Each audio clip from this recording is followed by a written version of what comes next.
Assalamu alaikum everyone, it's me, Big Z. Now I want to bring up something that previously made me very nervous to talk about it, but now I'm beginning to think it has to be said. The following weeks after the Brexit vote, there have been an increase in racist attacks, be it Islamophobic, be it anti-Eastern European, or any other form of racism, increasing by anywhere from 40% to even as high as 57% as reported in The Guardian. Now we can chalk that up to a number of things.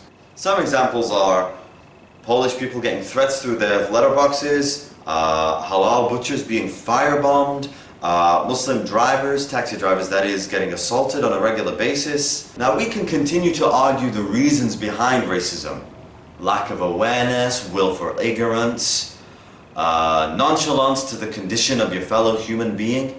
But I'm not here to talk about a solution. A solution may take a long time. I'm here to talk about looking after oneself in the meantime. If you're in a very real state of worry that there is a chance you could be threatened, you could be attacked, your rights could be abused or even taken from you, then perhaps you should make some precautions in order to prevent these things from happening. I think we can all agree with the adage, prevention is better than cure. If people are going to be violent to you, then perhaps it is time to learn how to defend yourself. You have the ancient saying that it's better to be a warrior in a garden than a gardener at war. Theodore Roosevelt said, speak calmly, but carry a big stick. Malcolm X said, if anybody lays their hand on you, you better make sure they don't lay a hand on anyone else again. Now I choose to take that as not a statement of arrogance that how dare you touch me, but rather literally as he says, to make that person realize that if they intend to harm someone, they are not going to get away with it. Now that seems violence, obviously, but this is a last resort, a last means. If you're in a position where you can defend yourself against any instigation, the chances of those instigation decreases.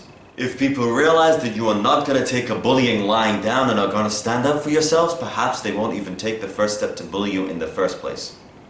Now I think this message is very important for Muslims and non-Muslims alike. If you are Sikh, if you're a Hindu, if you're Polish, if you're Romanian, you should learn how to fight.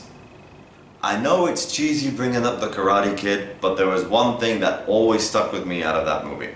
And that was when Mr. Miyagi was trying to tell his student that the reason why you learn to fight is so that you don't have to. We cannot be entirely pacifist in this world. We have to be realist as well. Yes, we don't want to be violent, but if you are going to attack me, I am going to defend myself. I'm going to read a quote from the Holy Quran, which I think would be very beneficial for not just Muslims, but for everybody as well. Chapter number 8. And it's verse number 60, if you want to go check it out. So it goes like this. Bismillah ar-Rahman ar-Rahim.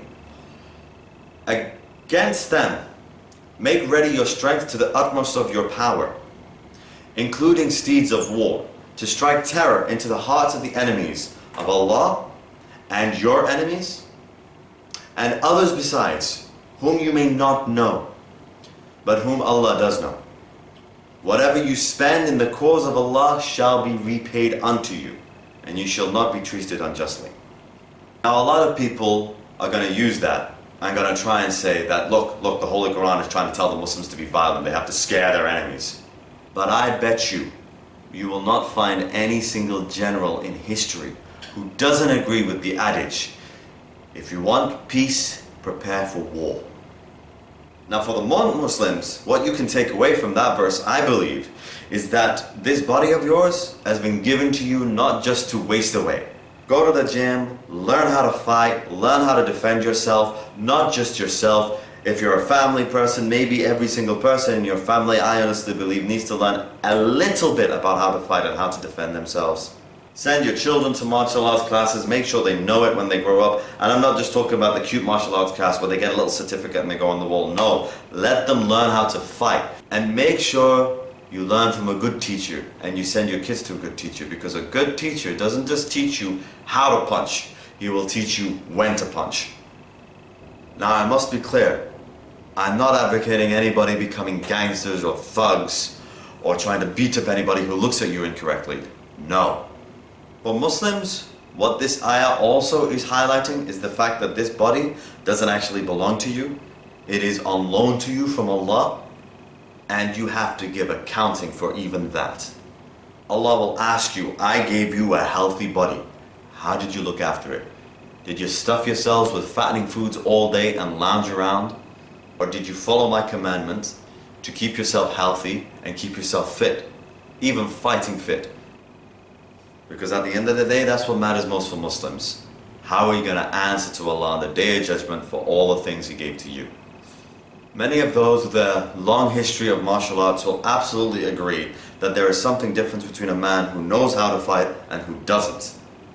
And one of those differences arguably is the way you carry yourself. If someone threatens you and they see that you are unmoved by their threats because if they try something you are able to look after yourself, then perhaps they might back off and not do anything in the first place. However, if they insist on violence and they insist to try and put you down and bully you, then you know exactly what to have to do. Law enforcement isn't always going to be there to save the day. A favorite story of mine happened in, I think it was Dallas, Texas, over in the United States. Now there's these bunch of extremists over there who like to open carry all their weapons, their guns, their rifles, their shotguns, anything shy of a bazooka basically. And their form of protest is to go outside masjids or mosques, and they claim that they are against Islamic terrorism, which is why they decided to stand outside a place of worship. In Dallas, they made the mistake of doing so outside a center belonging to the Nation of Islam. Now, Muslims can argue that the beliefs of the Nation of Islam are a bit funky and not quite mainstream for Muslims. But obviously, those extremists didn't care. They just thought Islam, Muslims, they should get out of our country.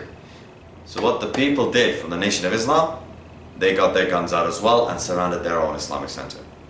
A bunch of extremists on one side surrounded the mosque, scaremongering, and a row of black people forming a line, matching them in firepower to make a statement. What was that statement? If you got guns, we got guns too. My dear Muslim brethren in America, I have already said before, you cannot be a pacifist, you have to be a realist. As long as the USA are not going to get rid of firearms from the public hands, then you should take advantage of that. Get yourself a firearm, learn how to use it, learn how to respect it, so that if anybody messes with you, you know how to defend yourself. You have a means to defend yourself. Hey, it's your constitutional right. Why not use it?